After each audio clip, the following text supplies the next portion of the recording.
Before the story starts, drop a rating from 0 to 10 in the comments, so we know if you're with us. Imagine walking into a banquet where power laughs at you for showing up. Would you walk out with your chin high, or stay and make the room explain itself? Hit like, share with someone who's had to earn their seat twice, and let's begin. Name? The woman with the tablet didn't look up. Her eyelashes had more authority than most emails. Rafael Mendez, he said. Measured, clean suit. A businessman who knew every emergency exit by heart. +1, Miss Noemi Reyes. Service corridor as she's my guest, Rafael said, and the air adjusted by a degree, like a thermostat discovering conscience. A printer sighed out a sticker, guest in polite gray, the color saved for vendors, cousins without RSVP, the kind of +1 a room tolerates. The woman slid it toward Noemi, without letting her eyes fall below Rafael's collarbone. Noemi accepted it with the gentleness of a person who knows courtesy is protective gear. Her dress was navy and ironed. Her shoes were shined by hands that loved what lasts. The tiny crack in her thumbnail was bandaged with clear tape. She'd caught it on a brass hinge that morning and refused to bleed on a white duvet. Behind them, 2 donors rehearsed bravery at whisper volume, bold to bring the help. Laughter sprinkled the lobby like glitter that scratches. Rafa purred, a voice trained to save catastrophes with seating charts. Celia Montrose, event director for the Halcyon Foundation. You made it. She clocked the gray sticker, recalibrated without smudging her smile. Welcome, Miss Reyes. Table 9. Anything you need, ask me. Don't ask the room. It wasn't an apology. It was a map. The ballroom was built to make adjectives feel at home. Chandeliers dripped like expensive excuses. A banner deployed children's faces as punctuation. Musicians faked intimacy over a mic'd quartet. Servers flowed with rented kindness. Along the wall, a silent auction posed as virtue in glass. Art that wanted to be older. A crate of 1982. Chateau Belcom displayed like a sacrament. An emerald bracelet under a dome that treated light like a PR firm. Don't touch, said the attendant with the patient malice of someone trained to apologize before you ask. Noemi didn't touch. She looked the way people who clean for a living learn to look. At the bracelet's backplate, where foil hid behind filigree. At the crate's nails, machine perfect, too new for an old story. At the wine labels, edges a shade too crisp, glue that hadn't learned humility. Raphael angled toward table 9. Hungry? I ate, she said. Nerves don't leave room. At the table, handshakes materialized for Raphael. 2 remembered Noemi. 1 extended a hand to her, then withdrew when he noticed Gray. Oh, you're with me, Raphael finished, tone polite, grammar final. If you've ever entered a room that decides your story before you speak, you know the choreography that follows.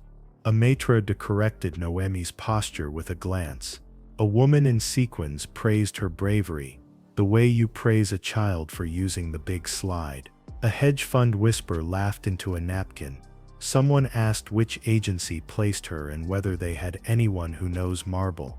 The laugh that mattered arrived with a microphone voice and a network pin. Tell me you're not doing a Pretty Woman, Rafa. Noemi's eyes met his without breaking anything. I scrub kitchens bigger than this ballroom, she said, soft as a clean sheet snapping. I've never thrown away food that expensive. He blinked at the mirror and wandered off to look for a joke that didn't bruise. Celia's quarterly smile clicked on as she drifted past. Rafa, you're at 9 with the Montrose endowment. Miss Reyes, hospitality lounge is through those doors if you want. Ah, quieter seating. Why would she want quieter seating? Raphael asked. So the evening isn't overwhelming, Celia said, tastefully. The program's intense. I clean houses with 4 staircases and 3 divorces. Noemi said, I'm hard to overwhelm. Celia's teeth approved without understanding. Lovely. Enjoy the evening. The auctioneer rose like a well-known lie and sang the room awake. Ladies and gentlemen, your generosity tonight funds transitional housing.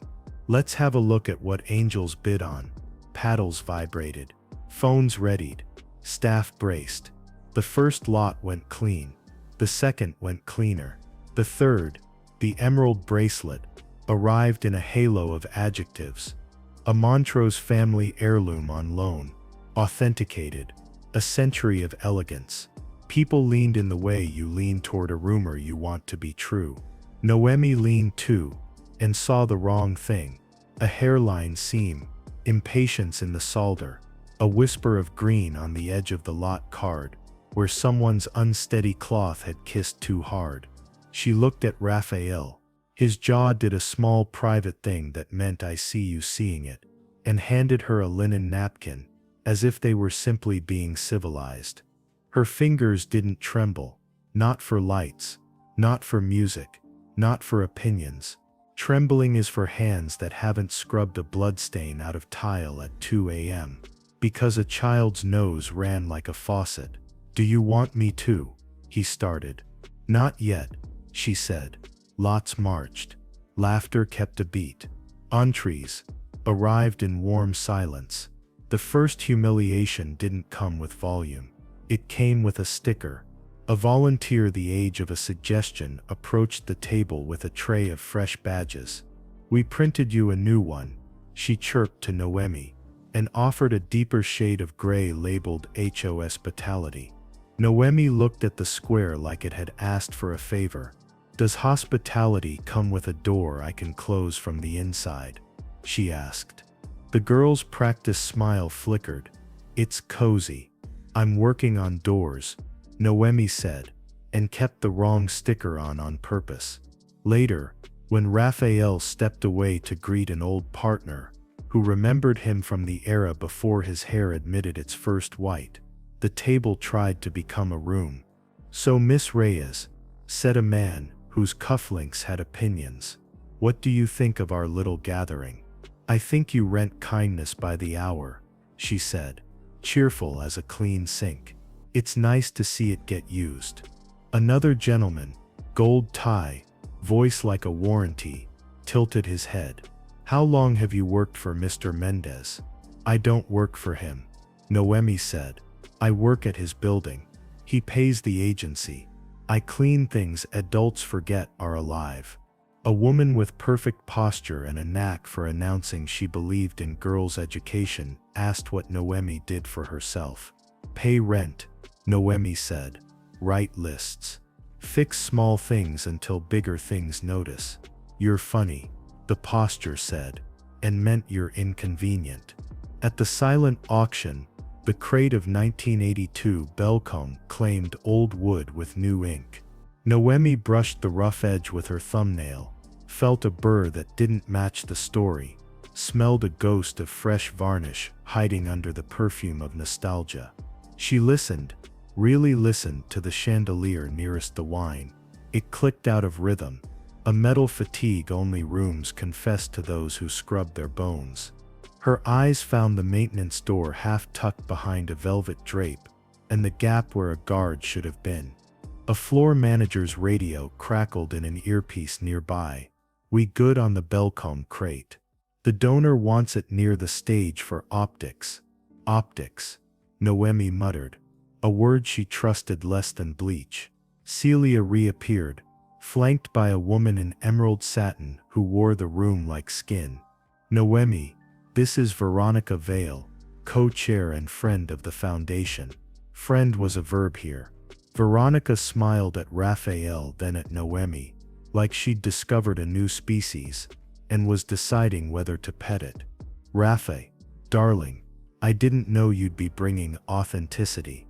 Veronica, Raphael said, kindness and gravity sharing the same syllable. Miss Reyes, Veronica sang, if you need anything, hospitality has the most divine lemon tartlets. I work nights, Noemi replied. Sugar is how a room says it forgives you for staying. Veronica blinked. Charming. I do love a story. You'll get one, Noemi said, and meant it. The program rolled. Speakers told definitive truths about resilience in shoes that never see the bus. Videos practiced empathy, until empathy grew tired. The audience cried on schedule. Veronica auctioned off the bracelet, with a speech about legacy that used the word ours too many times. Bids jumped. The spotlight loved itself. The attendant in white gloves breathed like a stagehand. Noemi watched the corner of the lot card for that breath of wrong green and saw it try to be shy. She noticed the bracelet's clasp had been tightened by a hand that didn't respect age. She could hear, no, she could feel, the audible click the chandelier made every 37 seconds when expansion met ego. She counted. She wrote the number on her palm with a pen someone stuck in a flower arrangement. 37. She looked at the crate of wine and saw a nailhead that wasn't bloody with time. Raphael's phone buzzed once. You okay? She had texted herself the habit of asking. He looked at her. She nodded. He did too. He didn't know what was coming. He knew he would choose her side when it came. And because rooms know when they're about to be asked to confess, humiliation deepened its grip in small, pretty ways. A staffer approached Noemi and asked for her glass. Refills are for guests with white badges. Then pretended not to notice the sentence he'd said out loud. A photographer framed table 9 in a shot, then angled so Noemi's gray edge fell out of the picture. A program note misprinted her name as Naomi. Then someone corrected it with a pen and a flourish that said, "You're welcome." "You doing okay?"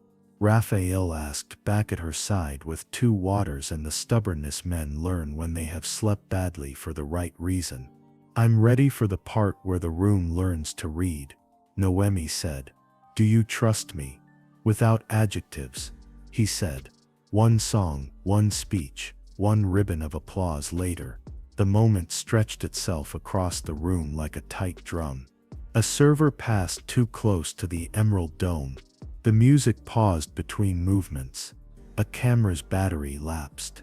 The chandelier clicked on 37 and sounded like regret. Noemi stood. "Miss Reyes," Celia said. A whisper with a seatbelt. "Please stay seated while we what?" Noemi said. Celia's eyes flicked to security. Veronica's smile lifted like a scalpel. The auctioneer inhaled for the next lot, the Belcom crate. And Noemi stepped into the lane between tables the way you step into a street when you know the cars are looking. "Excuse me," she told the attendant at the Emerald Dome, and it wasn't a question. "Guests mustn't," the attendant began. "Then I won't be a guest," Noemi said. Voice suddenly the sound tile makes when you push dirt toward a drain. "I'll be a witness." The laugh rose small and cruel and practiced. Everyone laughed because the businessman had brought the housekeeper to the banquet and look, she was doing a thing in front of grown-ups. Noemi unfolded the napkin Raphael had given her and held up her left hand. The tiny crack in her thumbnail glinted under lights. "A clean for a living," she said. Not into the mic, into the room. "I know the difference between old and pretending. May I show you something that costs less than a lie?"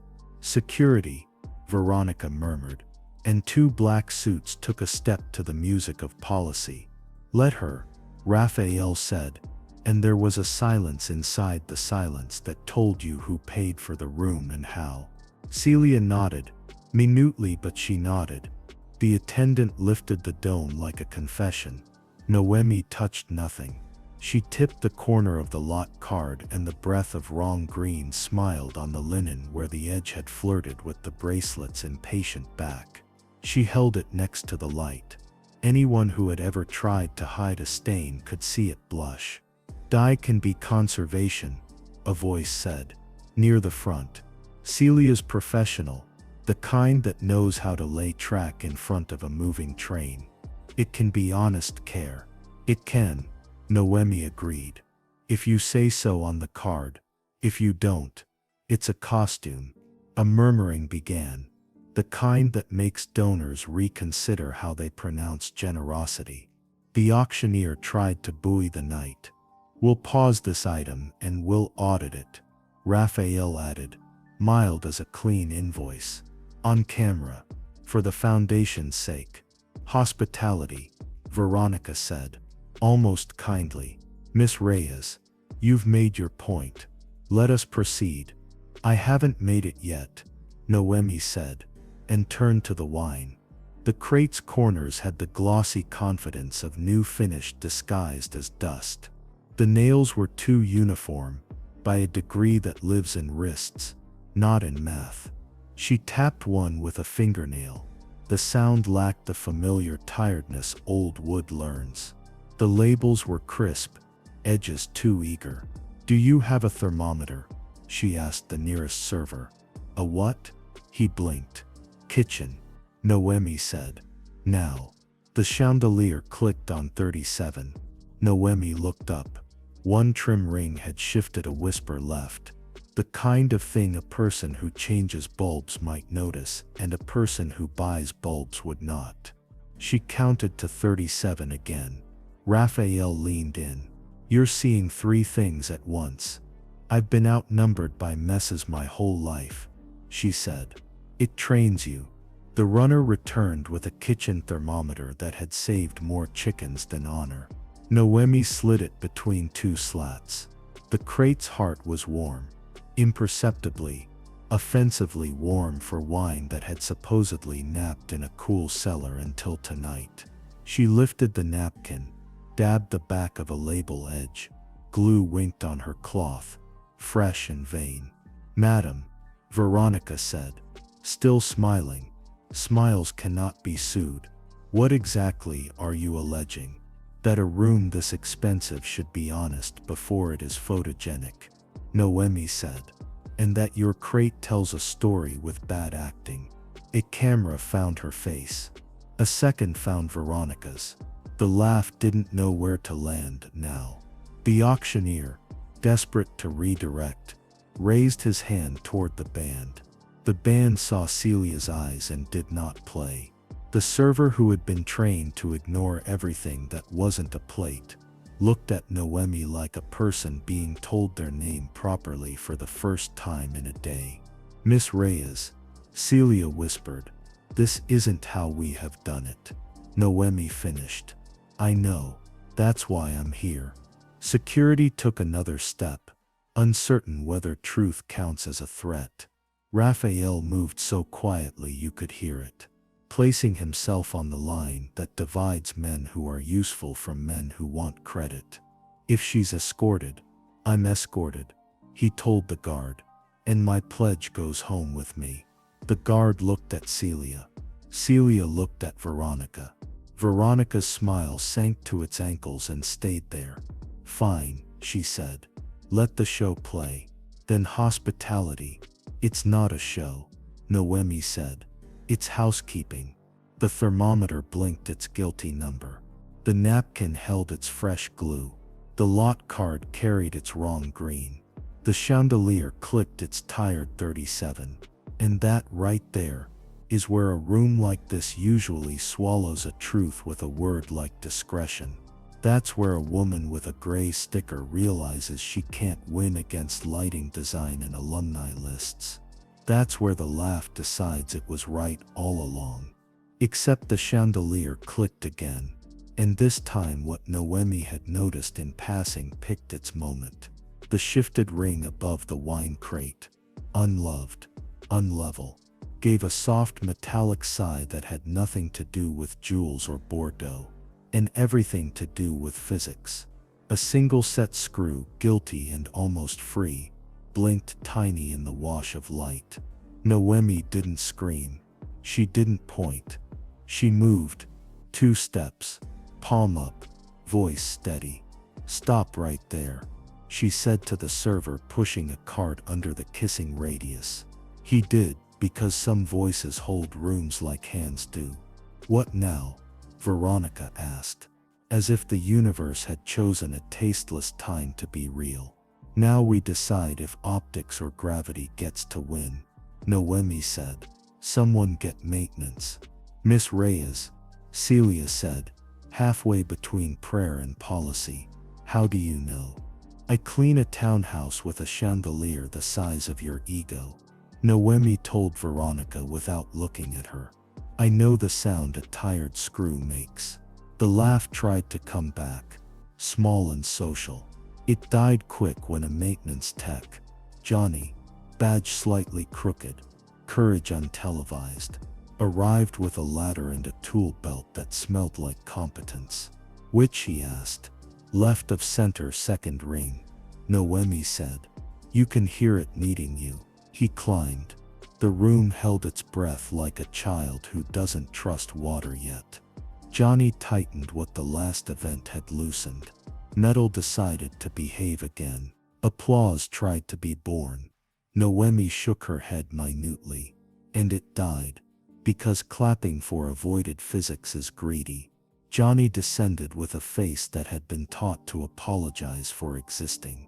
Noemi clapped once, decisive for him only. Thank you. He nodded at her, then at the chandelier, then at the crate with a look that said, I don't drink wine that lies. Sheriff hat to the program, Veronica announced, cracking the air like a teacher who owns a bell. Lot 13 resumed shortly. No, Raphael said, gently. Lot 13 is withdrawn. Lot 14's crate goes to audit. The statement goes out tonight. What statement? Veronica asked. The honest one, Celia said, surprising herself and everybody else. And we credit Miss Reyes. In bold. You can't just, Veronica started. You can, Noemi said. Grown-ups can do anything if they're willing to pay the bill. The cameras found the napkin, green and glue telling their small, inglorious truth. The laugh from earlier remembered its manners and sat down. Somewhere by the service door, a violinist put his bow down because silence was finally doing its job.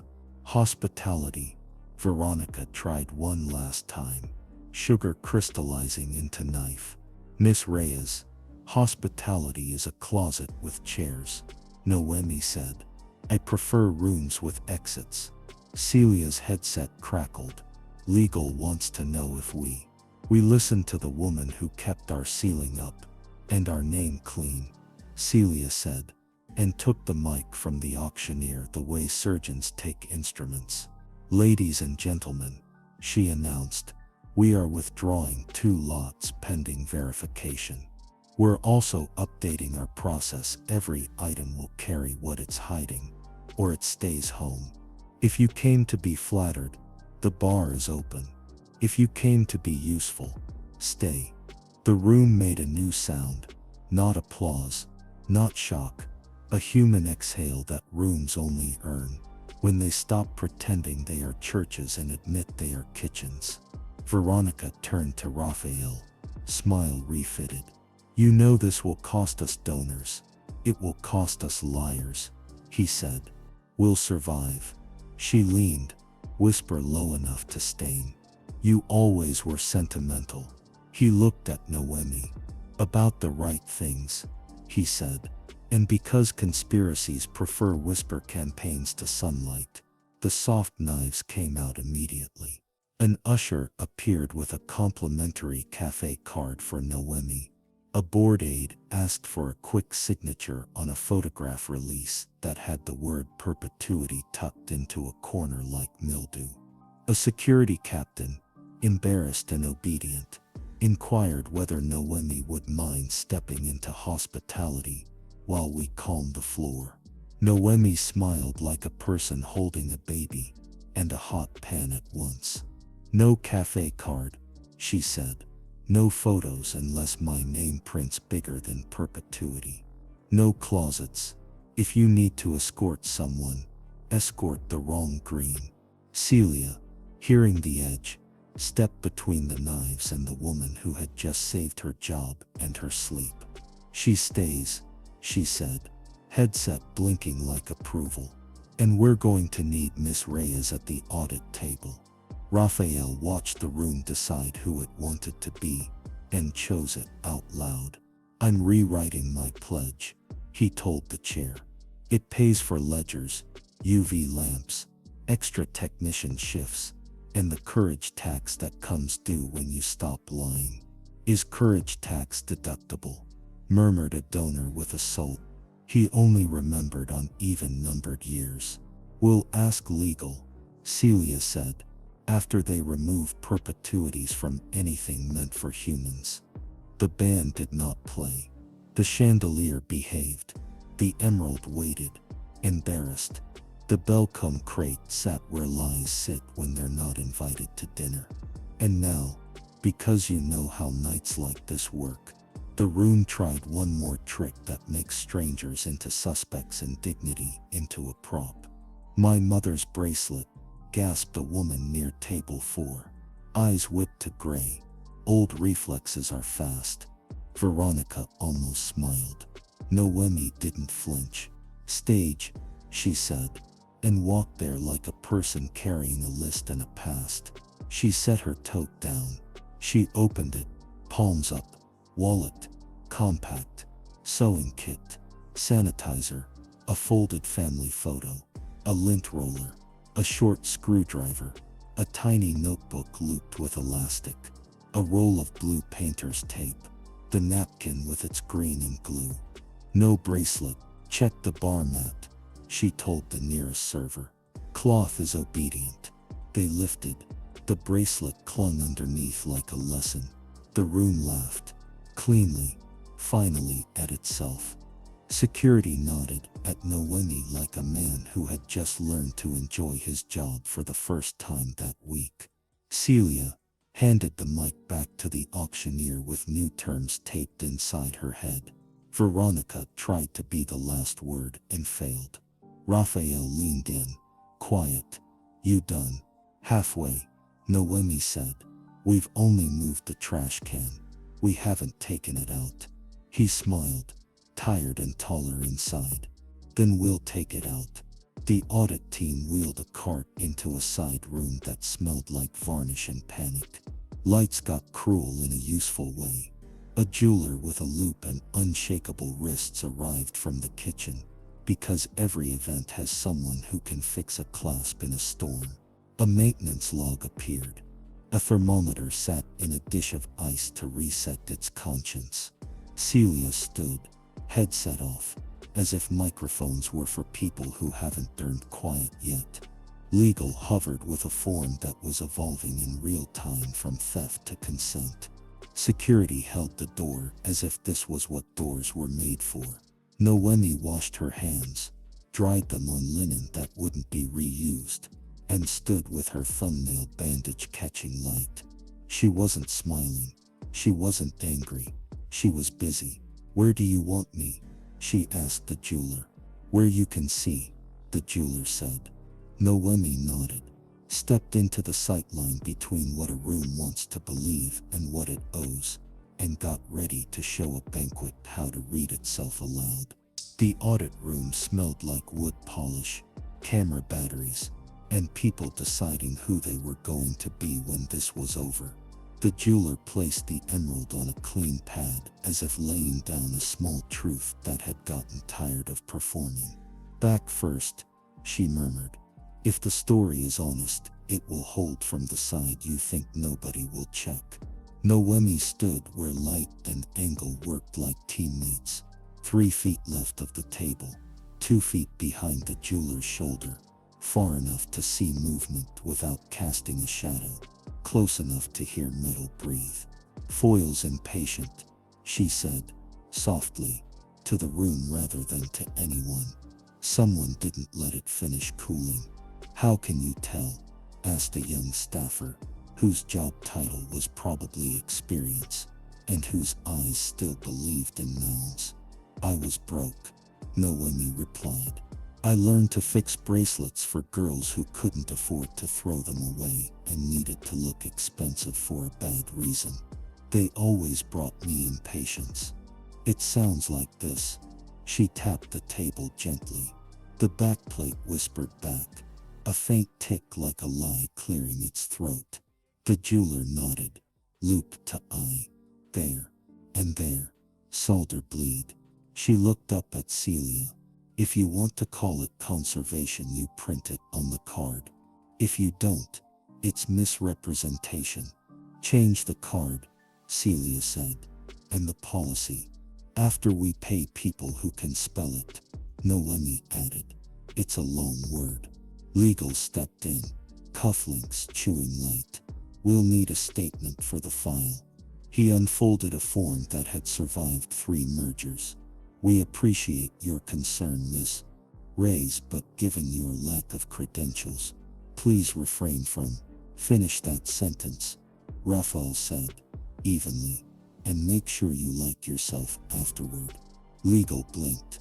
We're just protecting the foundation. Protect it with verbs, Noemi said. The crate of Belcom waited its turn like a defendant who knew the judge's calendar. The thermometer lay in ice, repenting.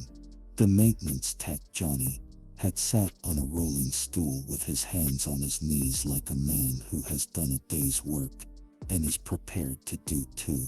You want me to stay?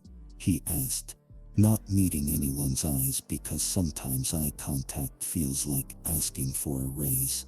You saved the ceiling, Celia said. You can write the byline. The side door murmured. Veronica Vale entered without hurry, without dust, without apologies. Power arrives like that.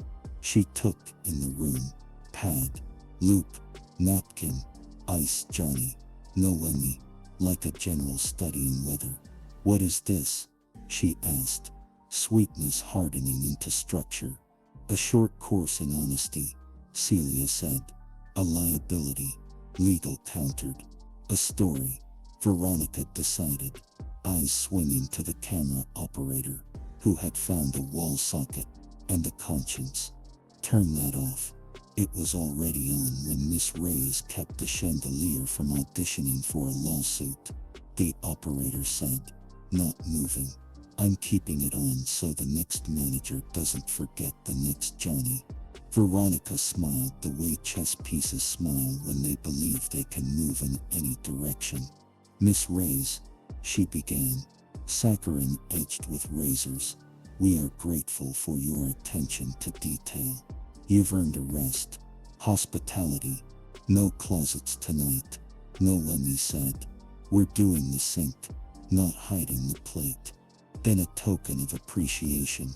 Veronica slid a cafe card across the pad, the kind that pretends to be currency when the job is to keep people quiet. For your service. There's a card, I want more. Noemi said. The one that says sarsaparilla. Noemi, so I don't have to ask permission to do the work you want to put your names on. Veronica turned to Raphael, switching dialects. This is you, isn't it? You always had a taste for theater. I aged out of theater, he said. I'm in receipts now. The jeweler cleared her throat in the language professionals use when rooms forget what time it is. Emerald. Enhanced beyond conservation without disclosure. Withdraw or relabel. Twine, we haven't opened the crate, but the labels and glue are how to put this overly enthusiastic about existing tonight. Open one, Noemi said. Legal lifted a hand. Absolutely not. Chain of custody. It's chain of custody until a donor takes a photo of a court that reads 2019. Raphael said. Then it's chain of comedy. The maintenance log arrived, a clipboard with grease on the corners and truth in the margins. Johnny flipped to the relevant date. Service last month, he said. Ring B, screw E, noted monitor. No follow-up. That's on me. He swallowed something hard. I didn't have the hours. Noemi looked at Celia. Put hours in the budget before adjectives. Done, Celia said. Pencil already on a pad. And Johnny, thank you. In the hallway, the current of the banquet tried to pull people back towards spectacle. A band member peered in, fingers idling on a string that wanted to sing. A caterer hovered with a tray that smelled like a truce. A donor poked his head around the door, curiosity wrestling with image management. Celia shut the door gently and taped a handwritten sign, "Audit in progress." "We're saving you a headline." The jeweler took a new cotton tip, dabbed the label edge of the bell comb, lifted a translucent smear that had clearly met the world 5 minutes ago. "Hello," she said to the glue. "We see you." Maybe the vendor replaced labels damaged in shipping. Legal offered, words flailing for innocence to borrow. "Maybe my landlord replaced my lease with a blessing," Noemi replied. "But the rent still shows up." "Open the crate," Raphael said. Legal planted his heels. "We cannot do that without donor consent." "Call them," Celia said. Headset returning to her ear, like a crown of thorns she chose to wear anyway. "Tell them we're choosing beds over stories tonight, and that they can donate replacement case stock if they value their last name more than optics." "And if they refuse?" Legal asked. "Then we refuse," Noemi said. "Pride isn't perishable, but decency is." The crate opened with a sigh that sounded like fresh paint pretending to be dust. Bottles gleamed like they had been waiting under a light, not underground. The cork of the first bottle read 2012 under a cap that wore 1982 like Halloween. "Done," the jeweler said. "Withdraw, apologize, refund, publish." Veronica's face didn't fall so much as recompute. "This will ruin us," she said, and it was almost honest. "It will rinse us," Celia corrected. "There's a difference." A knock. The door cracked. A board member slid a document through, like a roommate who owed rent. "Sign this, press. We'll need language," he whispered. The language said, "Minor variance. Regret any confusion. We remain committed." Phrases polished by centuries of people who never met the mess they made. Celia uncapped a pen and crossed out confusion. She wrote mistake. She crossed out minor. She wrote significant. She crossed out remain committed. She wrote are changing. She handed the pen to Noemi. Redline something. Noemi circled enhancement and wrote say exactly what was done. She circled volunteer and wrote pay them. She circled hospitality and wrote stop using this word for closets. Then she underlined her own name. Spell it right. Legal took a breath, the shape of surrender. "We need a clean narrative," he said, "but softer, like a man talking to himself. Not a perfect one. Make it boring," Noemi said. "Boring survives daylight." They went back out as a group, because rooms must be addressed in their native habitat. The band didn't play. The chandelier behaved. The audience shifted, uneasy at first, then focused, as if a sermon were about to get useful. Celia held the mic. "We've withdrawn 2 lots," she said, eyes level with the people who like to imagine themselves above consequences. "We used the word mistake in a room that prefers confusion. We're publishing what we did and what we missed. We're crediting the people who kept us honest, our jeweler, our maintenance tech, and Miss Noemi Reyes." She stepped back. The applause was the loud kind, earned enough to be uncomfortable. Veronica did not clap. The network man did, to his credit, like a person who just realized breathing is content. Raphael didn't speak, because he had already said the thing that mattered backstage. "We pay the truth in advance." A donor raised a hand, an older woman whose face had known both kinds of tired. "How do we help without making this about us?" "Buy the boring things," Noemi said. "UV bulbs, felt pads, extra hours for the person who notices the hum, money for whoever writes the ledger and tapes it at hand height, not head height. Pay the jeweler who says no. Hire Johnny before the screw gets ideas." A laugh rippled, the clean kind that learns. A server whispered, "Amen," into a tray. The rest of the night moved like honest work does. When people stopped performing, food arrived hot, hands were steady, the auction half emptied, and half became pledges for needs that don't photograph well. The emerald card changed to enhanced, disclosed, still beautiful, bids dipped, then steadied, because beauty that tells the truth has a different kind of gravity.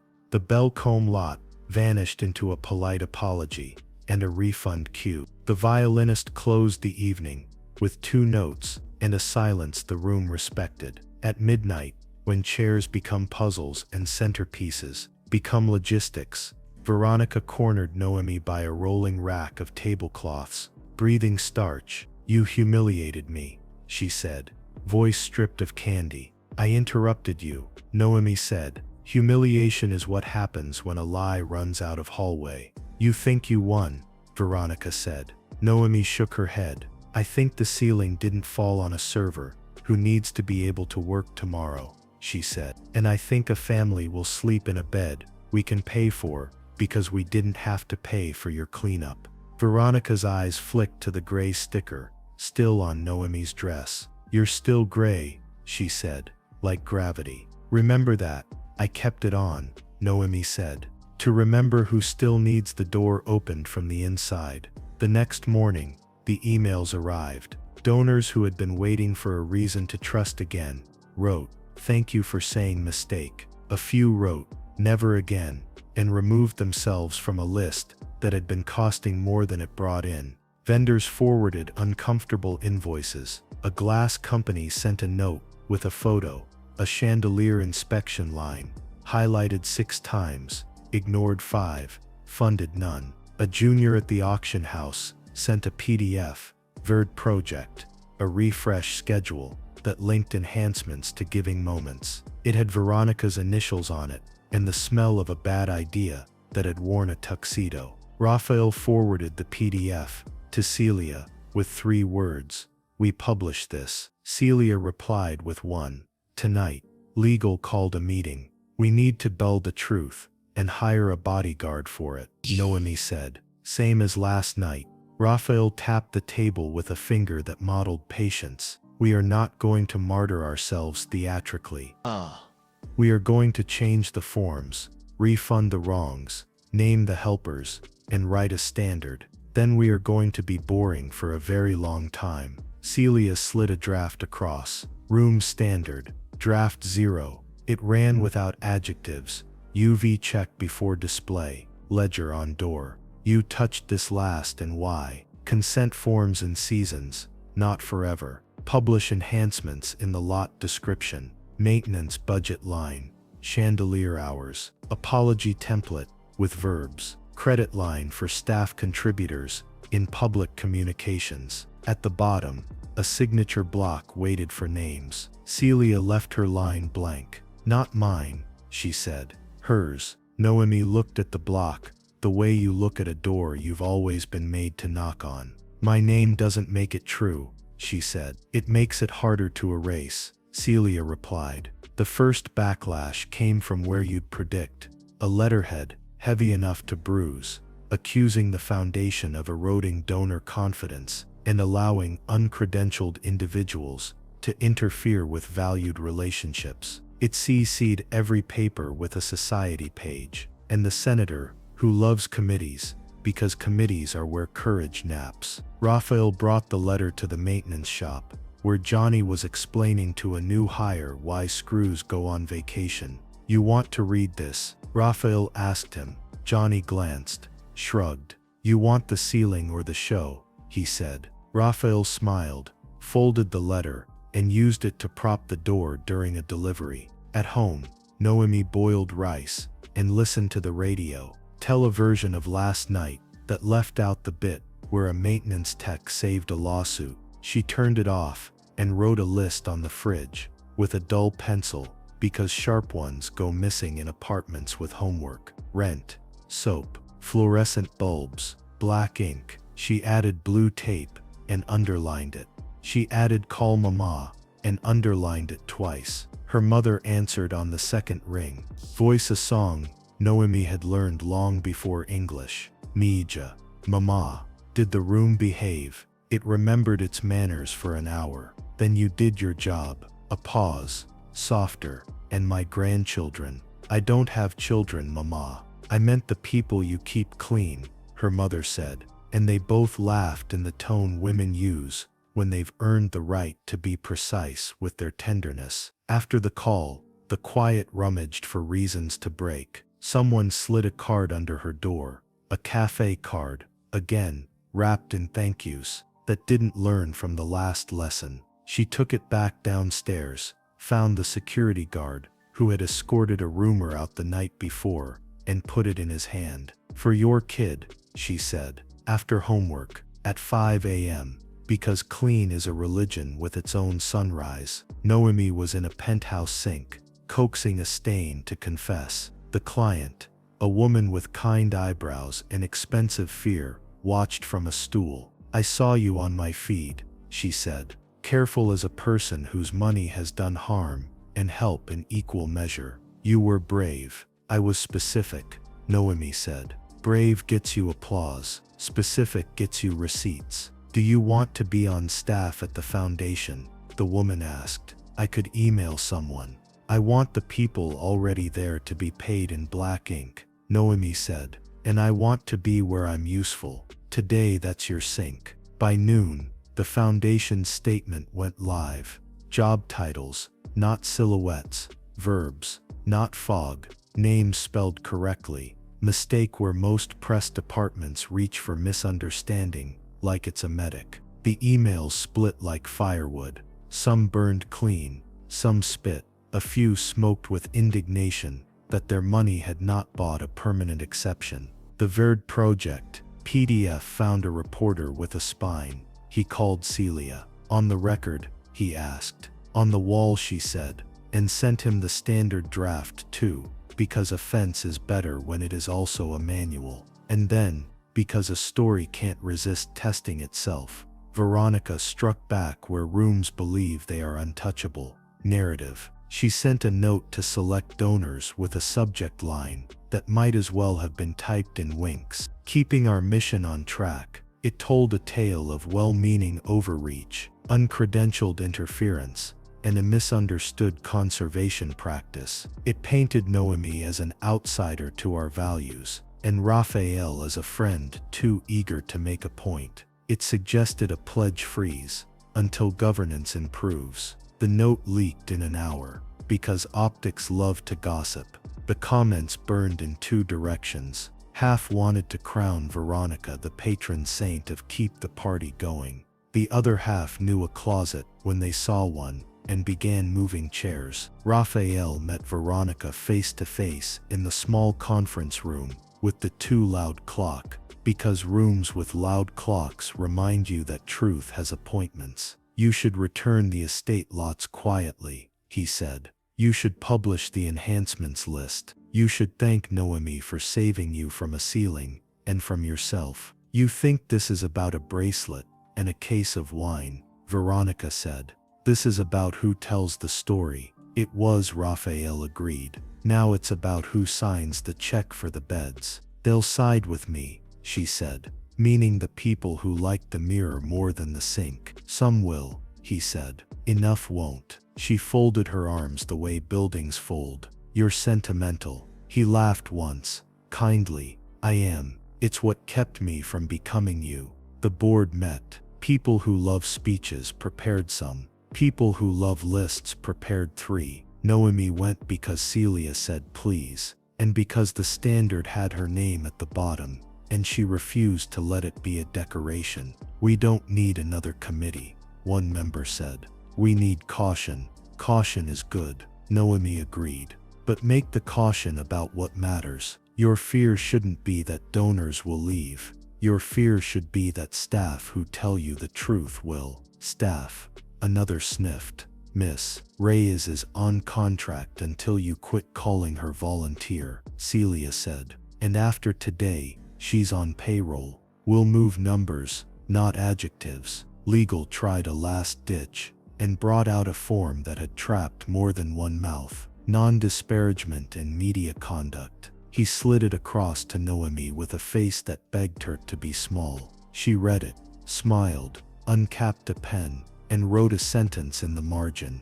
My silence is not a service you can buy. She slid it back. You can't afford what it would cost me. Raphael signed the standard. Celia signed.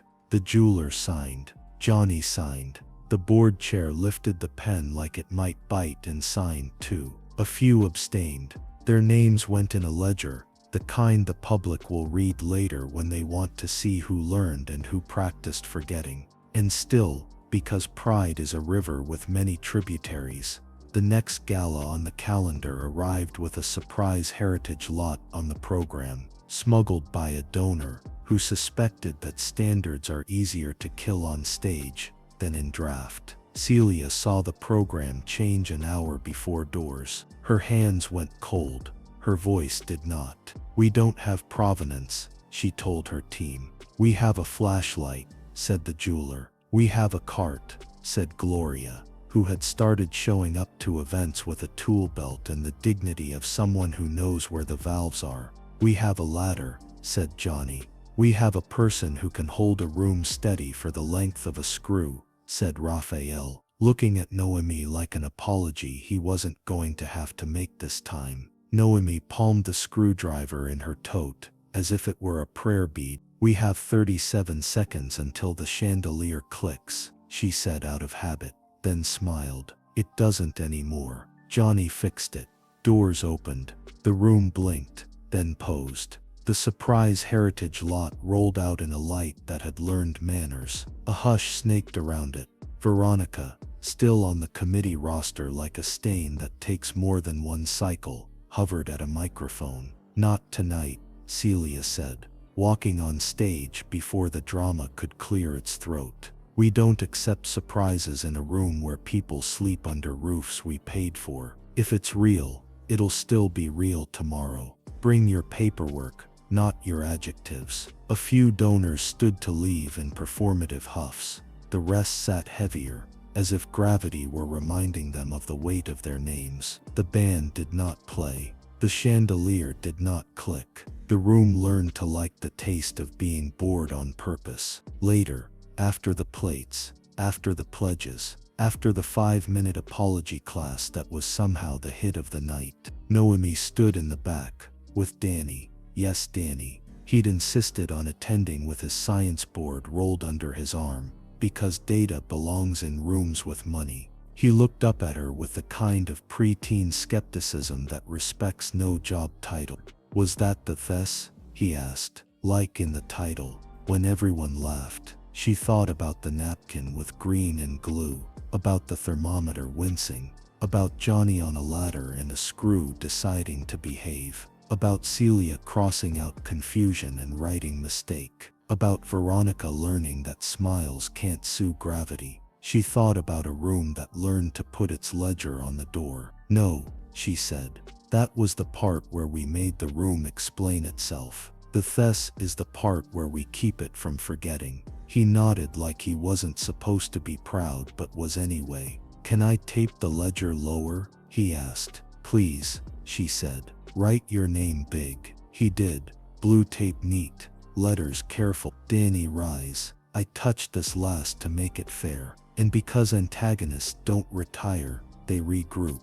The whisper drifted and the email blossomed, and the Joint Commission on Provenance Modernity invited itself back onto the calendar with white paper and gray intentions. Veronica pivoted to collaboration. A senator reheated balance. A columnist ran, "Is honesty anti-art?" and got the clicks he needed to make rent. The association predicted doom, then fatigue, then the end of generosity as we know it. Celia taped the standard to the inside of the committee's invitation, right over discretion. Noemi brought a cotton tip and a dictionary. Raphael brought a checkbook that paid for hours, not illusions. Johnny brought a torque wrench. The jeweler brought a lamp. The commission arrived on schedule with confidence measured in bullet points. We all want the same thing, the chair began. Noemi raised a hand. Say it out loud, she said. Legacy, he replied. Beds, she countered. Try again. Trust, he tried. Now we can work, she said, and sat.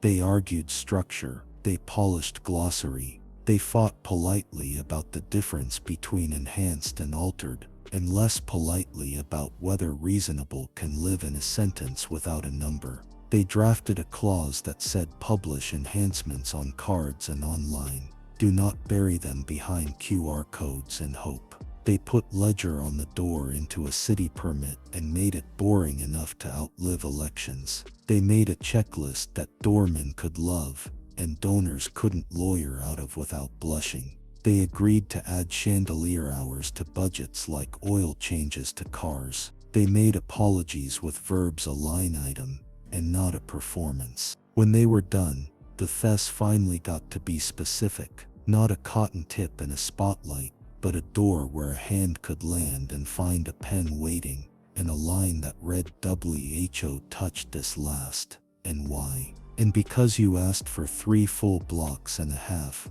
the half arrives like all true halves do, in the split inside the person who started it. Noemi lay awake the night after the commission adjourned with a draft that finally felt like a sink you'd eat off of. The gray sticker still lived on her fridge next to a grocery list that believed in beans and rent. Raphael snored one room over on a couch that used to be a couch and was now the place friends sleep when they're not performing romance. The city breathed in her window. The chandelier in her memory did not click. She should have been content. Instead, a fear with good posture sat up next to her in the dark. What if you turned into a story the room tells itself so it can stop changing? She rose, padded to the kitchen, and opened the dictionary to integrity, the way people open prayer books, underlined twice. Below it, in her own hand, a newer word, maintenance. She took a pen and added one more memory. The next morning, she put on the same navy dress that had survived 1,000 opinions and 1 chandelier, and she walked to the building with the tablet desk and the lashes that used to have their own policy. The person at the desk looked up immediately and smiled like sunlight that had learned a boundary. Name, Noemi Reyes, she said. Welcome, the woman replied, printing a badge the color of receipts and sliding it across. What room do you need opened? All of them eventually, Noemi said. Today, the one where we write the part you can't clap for and have to pay for. She taped the ledger lower. She wrote her name big. She waited for the laugh that didn't come. And she began the half you asked for, teaching a room how not to need her anymore. Noemi learned that teaching a room not to need you starts with teaching people they were allowed to notice. She printed the standard on cardstock that took tape well and walked it from door to door until her feet memorized the route. She showed the receptionist how to say who touched this last and why without apologizing for the question. She gave Johnny a Sharpie and a confidence he kept in his back pocket. She stood with the jeweler under a lamp and practiced saying enhanced as if the word were a fact, not a confession. She turned the dictionary to integrity and left it open on the volunteer table like a mirror. The pushback changed costume but not motive. Veronica hired a crisis firm that specialized in killing nouns with adjectives. They issued a clarification that called mislabeling an interpretive variance. They accused Celia of over-indexing on staff narrative. They accused Raphael of personalizing governance. They didn't say Noemi's name. They said an uncredentialed individual, which is how power says go away without getting sued. Then came the clip. Someone cut together a video of Noemi emptying her tote on stage the night of the bracelet, spliced with the socialite's gasp, and muted the part where the bracelet turned up under the bar mat. It hit feeds at 7:42 a.m. and had a caption with just enough poison to be shareable. Chaos at charity. Housekeeper turns gala into circus. The comments split fast. Half knives, half shields. Danny's homeroom group chat blew up. He texted his aunt a screenshot and 3 words, "Do I answer?" She sent back 2, with receipts. Celia had anticipated this flavor of cowardice. She posted the full 3-minute clip from the house feed, raw, with timestamps. She labeled the pieces like a recipe, emptying the tote, bar mat lift, bracelet under cloth, apology. She didn't add music. She let the room indict itself. She pinned a comment, "We don't perform honesty.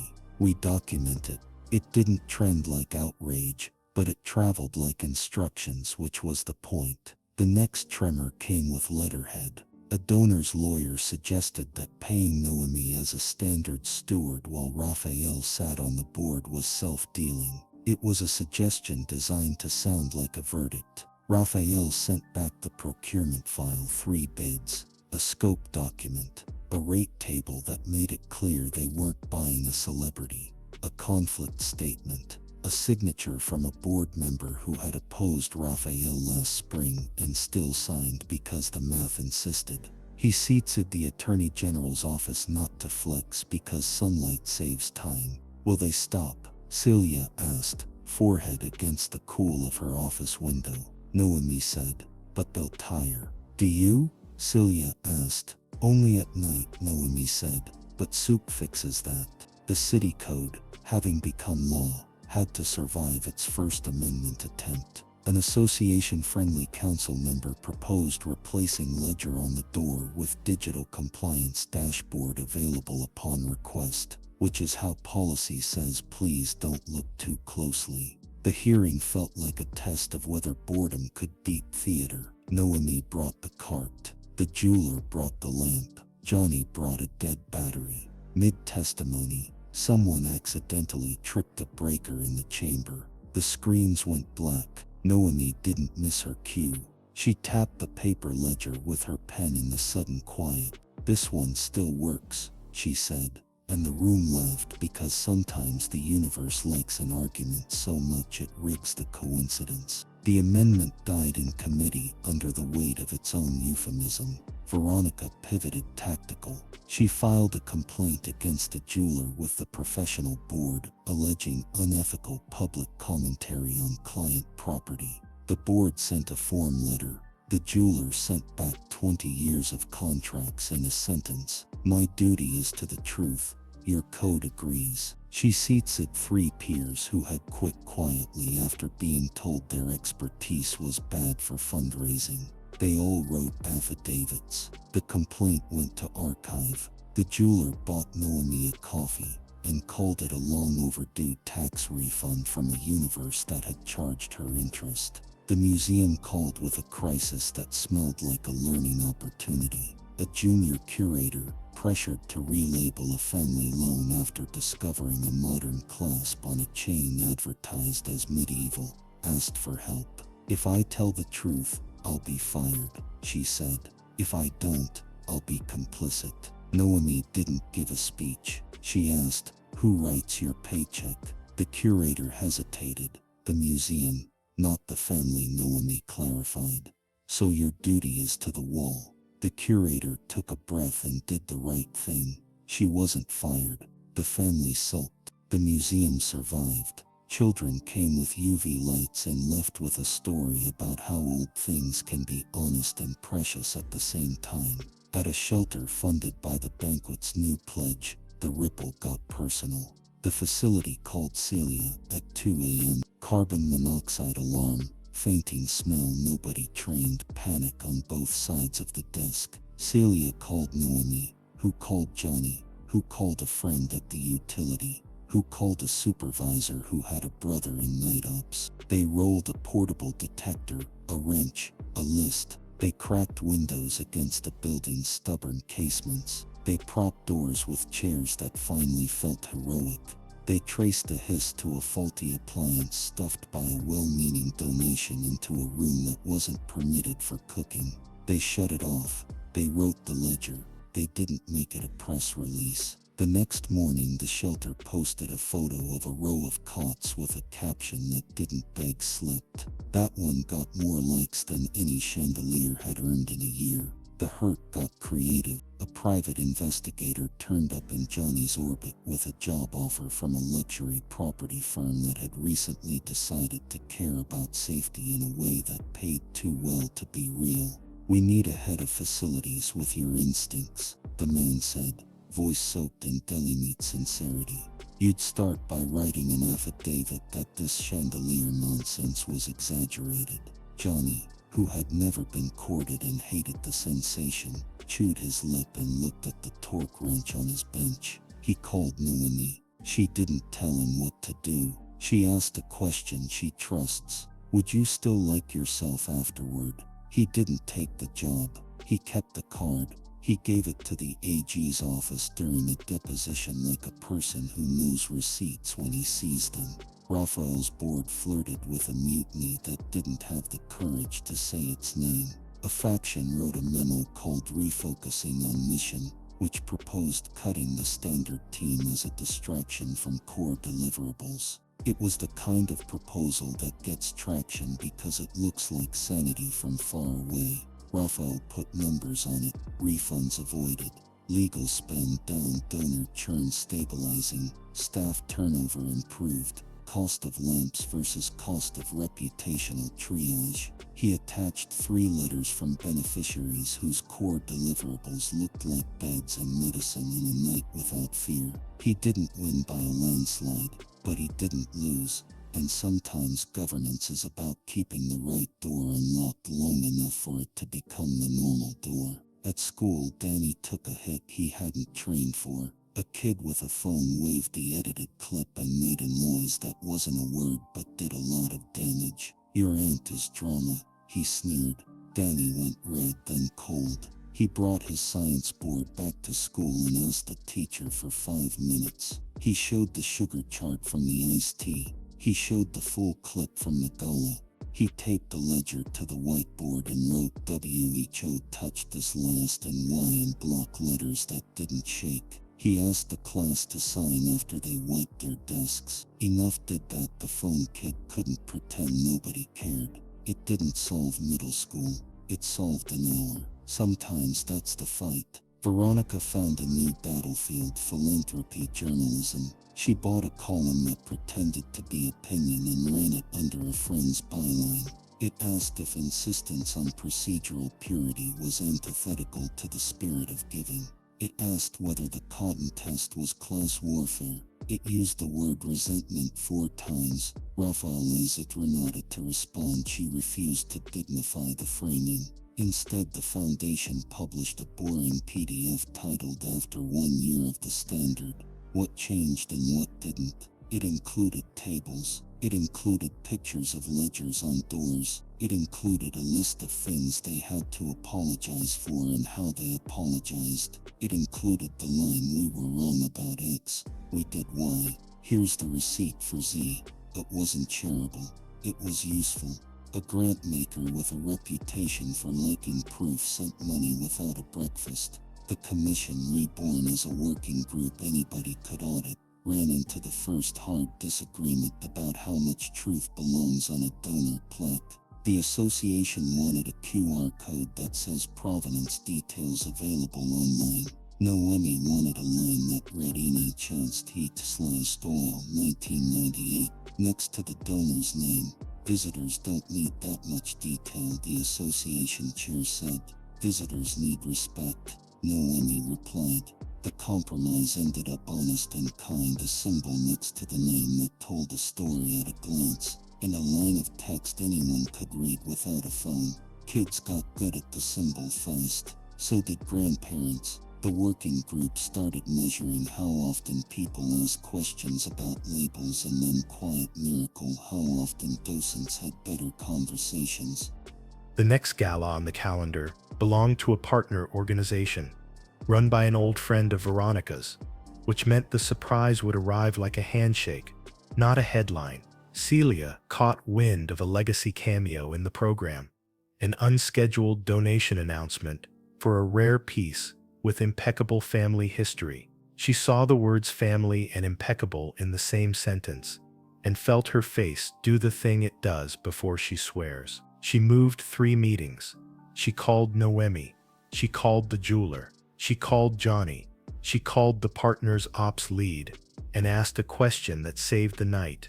Do you want to be in a video next week as a cautionary tale, or do you want to be bored with us tonight? By 6, they were backstage at a different ballroom, with the same chandeliers and the same carpets that swallow adjectives whole. The legacy cameo turned out to be a watch with a family crest and a story that involved a ship, and a war and a grandfather who practiced heroics. The watch was lovely, and not at all old. Under UV, the loom blushed 21st century.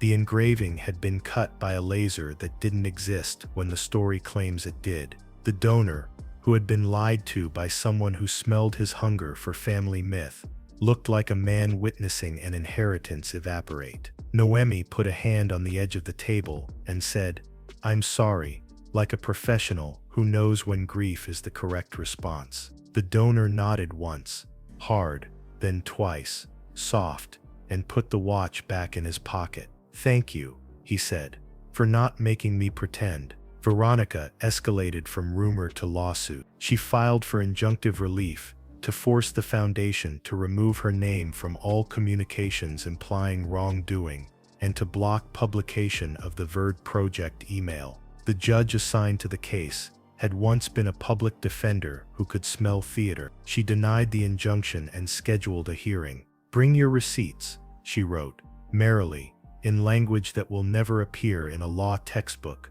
but lived for a day on paralegal group chats. On the morning of the hearing, Noemi ironed the navy dress while the radio muttered about a sports scandal and a weather front. Raphael tied a tie he had decided to stop hating. Celia printed the standard on paper that would not crumble under oily fingers. The jeweler brought a loop and didn't need it. Johnny brought a torque wrench and left it in the car because this was not that kind of room. They sat on the right side because habit is a kind of mercy. Veronica arrived with counsel and a coat whose confidence cost more than UV bulbs for a year. She sat without looking at them. The hearing lasted 15 minutes and felt like a seminar in the difference between reputation and record. The judge asked whether the statements in the foundation's release were true. "Yes," Celia said. The judge asked whether Noemi's actions had been disruptive. "Blessedly," Raphael said. The judge asked whether the Verd Project email existed. "It is Exhibit C," the judge's clerk said, "bored in the way that keeps civilizations alive." Injunction denied. Cost to petitioner. Veronica's counsel requested a stay. Denied. The court adjourned. The coat left first. If you're waiting for a public, cinematic fall, you don't get one. Veronica didn't vanish into a helicopter. She didn't weep. She did what power does when it loses a round. She switched doors. She resigned from 2 boards with statements that used the word focus. She took a sabbatical that looked like a consulting business. She reappeared 3 months later on a podcast called Legacy Talks to discuss the risks of overregulating generosity. She remained a person with a house and a calendar. The difference was that fewer rooms let her choose the adjectives. Inside the foundation, the culture change tried to quietly die in committee, the way all culture changes attempt. Ops drafted exceptions for exigent circumstances. Legal proposed optional disclosure where donors request privacy. Development wanted flexibility in messaging. Celia put the standard on the screen and circled 3 lines. "If we carve out the heart to save the body," she said, "we kill the body." Noemi, who had come to the meeting with a tote full of tape and a sleep debt that would eventually have to be repaid, said nothing at first. Then she said, "I can go home. Tell me you want me to."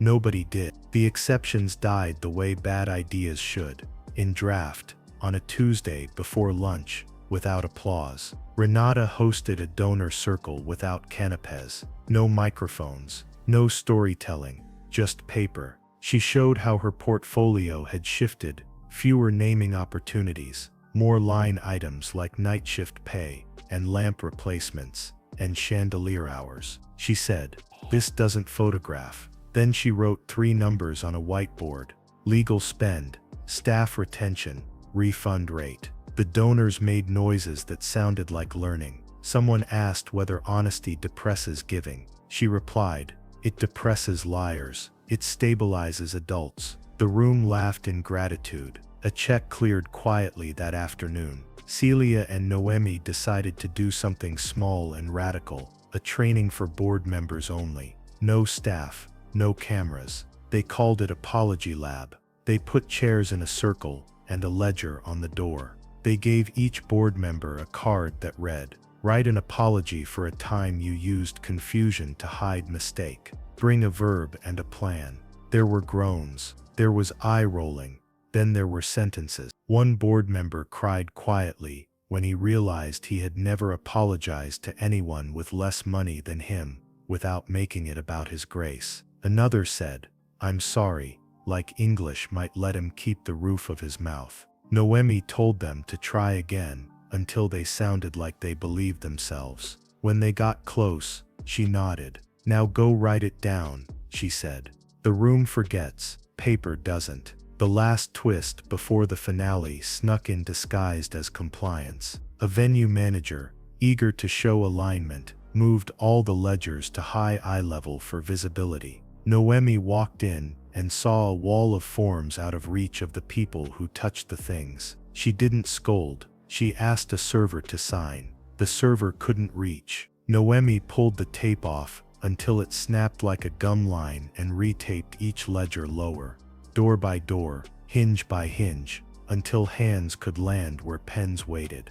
The manager looked horrified, then grateful, then took a photo of the correct height and sent it to his staff with the caption, "Fix this today." He didn't need a meeting. He needed a tape measure. Sometimes that's the whole plot. The invitation to the donor summit arrived with a schedule that smelled like an ambush. Panel #3. Safeguarding Trust Without Chilling Generosity. Moderator, Veronica Vale. Noemi looked at the email and felt the calm of someone who has folded 1,000 fitted sheets. "We go," she said. "We don't flinch." Celia raised an eyebrow. "You ready to be interrupted?" "I'll bring a screwdriver," Noemi said, "for the table legs." They prepared the way people do when they expect a trick and plan to be boring anyway. They printed the standard. They printed refund totals. They printed a list of apologies and how much each had cost in money and saved in dignity. They printed the city code provision and highlighted the parts that still needed muscle. The jeweler would be in the second row. Johnny would be in the aisle near the power strip. Donnie, her nephew with the science board and a newly honed eye for where whiteboards belong, got a lanyard and a job. Taped the ledger low at the entrance. Veronica opened the panel like an archer opens a quiver. "We are all here because we care about trust," she said, which was true. "But we must ask whether an obsession with procedure destroys the spontaneity that makes generosity beautiful." Heads nodded in that pretty dangerous way. She turned to Noemi. "Miss Reyes, you have become the face of what some are calling the cotton test movement. Do you accept that your insistence on receipts has alienated donors?" Noemi felt the familiar urge to use a joke as a shield. She didn't. "Receipts aren't a mood," she said. "They're memory. Generosity without memory is a lie waiting to happen." Veronica's smile didn't move. "So your answer is yes," Noemi said. "My answer is that the donors we lost were buying a performance. The ones who stayed are funding a practice." She held up a page, a list of names, some big, some new, next to line items nobody likes to brag about. These people paid for night shift stipends and bulb replacements and apology workshops. None of them asked to be tagged on social. A man in the second row, one of Veronica's old guard, raised his hand. "We're not monsters," he said, defensive before the question had grown up. "We just don't want to be shamed for trying to help." "You're shamed when you lie," Noemi said. "You're thanked when you learn." Veronica moved to the prepared sting. "Isn't it true that the chandelier crises you've dined out on could have been handled quietly, without drama?"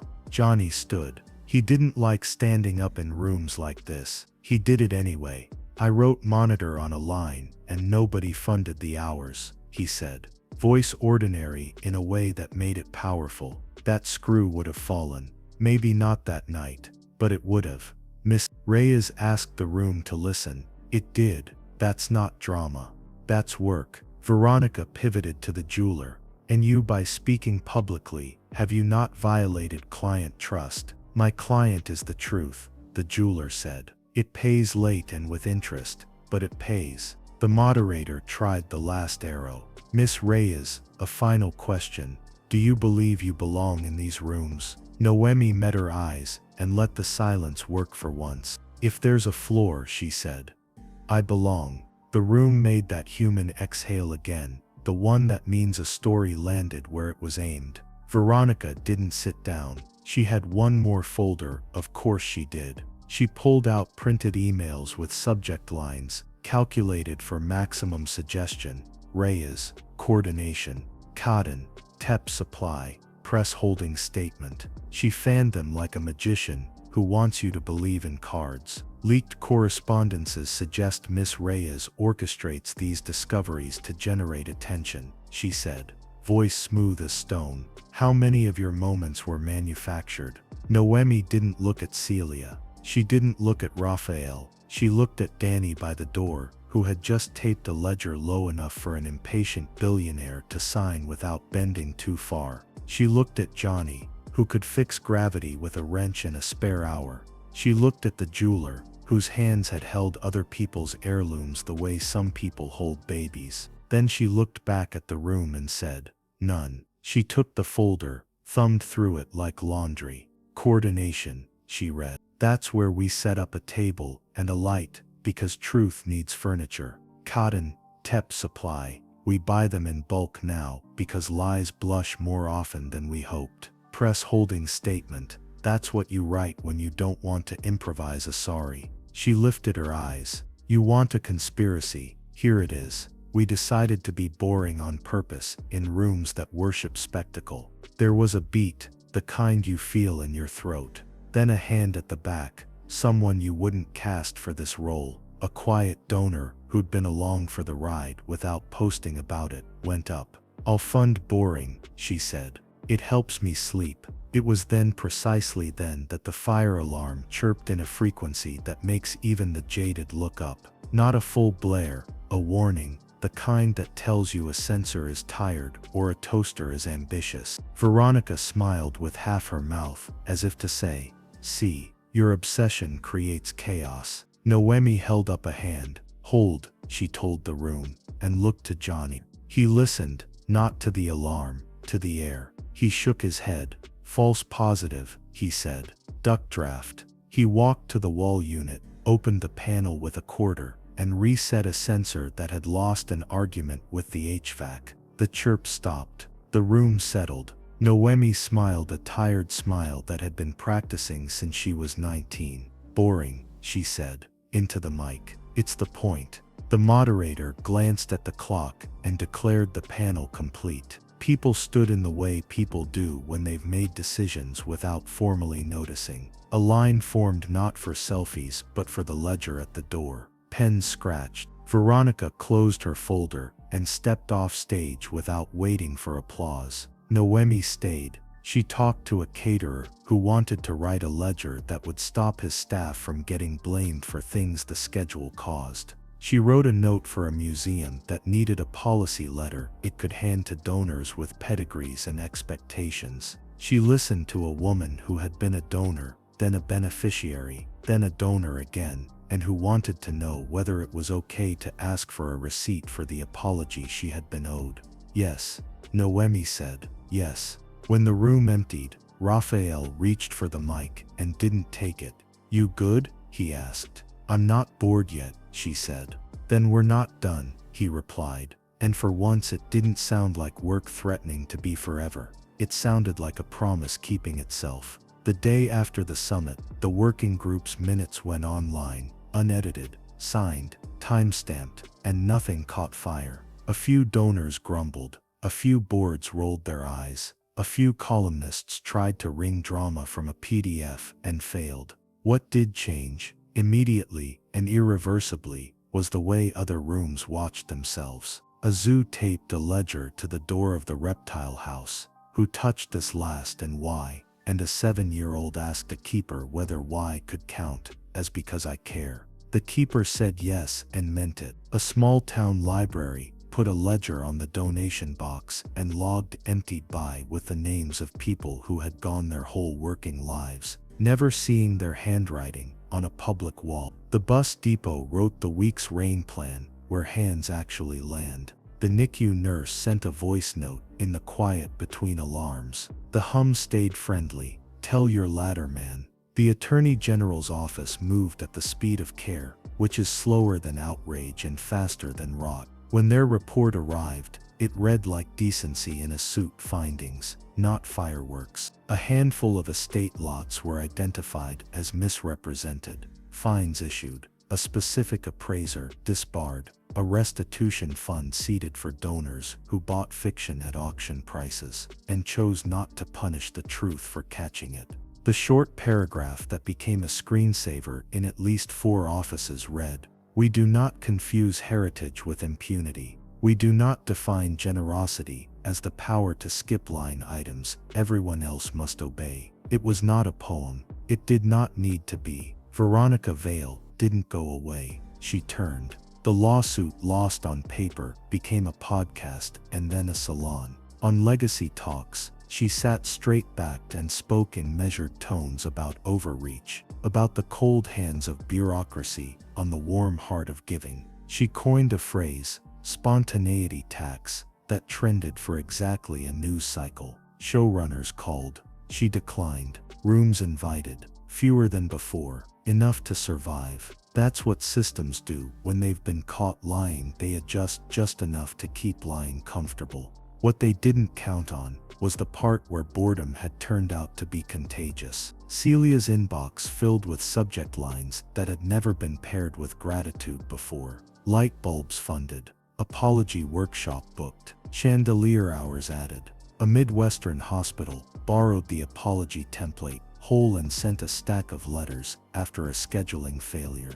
The letters had verbs and timelines and vouchers for gas and child care and the name of a person who would pick up the phone. Complaints dipped. Sleep increased. A clinic waiting room stopped reminding people of airports. No press release, just less fear. Rafa learned to use the word budget like a key instead of a cudgel. He sat in rooms where other men practiced being central and chose the back row on purpose. He watched for the small betrayers, perpetuity, reasonable, industry standard, and underlined them until faces got tired of pretending those words meant something and replaced them with numbers and deadlines and names. He stopped flinching at sentimental. He started correcting it to specific, and still, rooms tried to relapse. A partner museum, good people, good intentions, weak knees, drafted an exception for a VIP loan, provenance online via private link,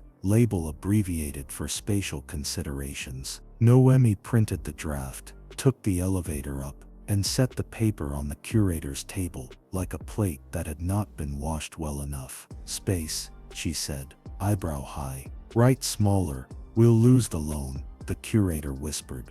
"Maybe," Noemi said, "you'll keep your wall." The curator chose the wall. The VIP sulked. The docent smiled. Children pressed their UV lights to the edge of an old story and saw that it could still glow without lying. The phone calls got stranger, which is how you know a standard is growing legs. A stadium asked how to write a ledger for a locker room after a rash of missing items always found beneath mats. "Put the ledgers low," Noemi said. "Make the captain sign too, and pay the person who keeps the pens." A wedding planner asked whether enhanced could apply to timelines. "Yes," Noemi said, "if you tell the couple where you rounded." A chef asked for the apology template to use with a supplier who had sold local shrimp from 3 states away. "You can fix a menu faster than you can fix a reputation," Raphael told him, and wrote a check so the chef didn't have to choose between integrity and payroll. At the shelter, a second crisis almost happened and then didn't, which is the most boring kind of miracle. Someone propped open a fire door for air. A night aide taped a ledger next to it with a line that read "W.O. touched this last, and why," and wrote his name, "and because I needed to breathe." The morning manager saw it, bought a fan the size of a bathtub, and wrote his name, and so the night staff can breathe safely. The door shut, the alarm didn't chirp. Nobody wrote a think piece. People slept. The slowest war was fought in meeting minutes. Ops proposed a pilot of exceptions for legacy donors, which would have been the beginning of the end in more glamorous rooms. Celia wrote no in the margin in a tidy hand, and then for the benefit of the reasonable, wrote the numbers. Refunded lots cost X. Litigation avoided cost Y. Staff turnover dropped by Z after the standard. If you want to erase the only part of our process that is working, she wrote, present a budget that enjoys chaos. The proposal died. Tuesday, before lunch, no cameras, the best kind of victory. The last public reckoning with Veronica didn't arrive in a glare of light but in a line of text. The association, under new chairmanship, a woman who ran a warehouse like an orchestra and had no patience for adjectives, published its own standard. Page 3, line 8, publish enhancements and lot descriptions. No surprise heritage items. Ledger on doors at hand height. Page 5 included an apology template that looked suspiciously like Noemi's, down to the example sentence, we were wrong about X. We did Y. Here is the receipt for Z. Veronica's name didn't appear in the document. Neither did Noemi's. Standards rarely credit their midwives. Their reward is being taken for granted. It stung and felt correct at the same time. There remained the question of the Verd project emails, and what a room should do when a person's face had become synonymous with a practice that needed to stop. The board didn't stage a public flogging. They didn't stage anything. They put the emails on a wall for a month, names redacted, except where law said they must not be, and let staff and donors read. Then they took action that would never make a headline. Changes to procurement, a rule about no single office can approve provenance, a budget line nobody could move to marketing. Veronica resigned from the last committee that still had her name. She sent a note about refocusing. Nobody replied all. They recycled the paper. They kept the standard. That was the point. The banquet that had laughed really laughed when Raffle arrived with a woman in a navy dress and a gray badge needed one last lesson that humans can understand without a slide. They planned it. They did not rehearse. They invited the same donors, the same servers, the same instrument that had learned to wait for silence instead of filling it. There was no jewel, no crate, no surprise lot. At each table, a folded card explained the boring things money had bought since the last time. Lead replacements, extra hours for Johnny, a legal retainer used to write apologies, not avoid them. New filters by the vents, a fan at the shelter, a stipend for docents who answer questions instead of recite labels. It felt like a grocery list for a civilization. People read. A few smiled. The room's shoulders dropped. On stage there were no speeches longer than 2 minutes. Marco raffled it to some, but more Marco than ever went first and last. We learned to be specific, he said at the beginning. We slept, he said at the end. Between those lines, 4 people stood. The INEQ nurse with an update that the hum had stayed loyal. Gloria with a new trick for cradling a cart so a step doesn't bruise a shin. The jeweler with an example of a label that said enhanced heat 1998 and still made a child gasp in a way that doesn't require lying. Johnny with a torque wrench held low, grinning like a man who does not want to be central and somehow landed in a spotlight anyway. He said, "It's just a screw," and the room gave that sentence the respect it had denied it for a year. Noemi was last. She didn't stand at the lectern. She stood by the service door, where she could see the whole room the way she likes to see. Corners, lines of sight, the exact height where a hand would knock. "We are not calling ourselves heroes," she said. "We are calling ourselves by our names and writing them down where the work is. We still miss things. We will miss things again. But the room knows how to apologize now, and to fix, and to put the ledger where hands are." She lifted the dictionary, open to integrity, and tapped the margin where she'd written maintenance and memory. "This is our faith," she said. "Not perfection. Maintenance, not a monument. A ledger, not legacy. Memory." The applause wasn't loud. It didn't have to be. Something better happened. the sound of pens. Afterward, in the kitchen, because kitchens are where you tell the truth without microphones. Noemi washed a bowl. Her hands had not dirtied and felt that small electric piece that shows up unannounced on exactly the right days. Raffle it dried with the intensity of a man practicing the sacrament of being useful. Abuela, who had begun attending events under the job title catering critic, pronounced the soup honest and the bread new enough to count. Donnie, taller by a conspiracy of inches, took a stack of ledgers, taped them low in the rooms that would get cleaned last, the ones the donors never see, and wrote his name so neatly. A janitor laughed out loud and added a heart. The violinist packed up and stayed to help move chairs. Celia put the standard back in her bag like a backup light. Johnny counted screws and went home before the building could miss him.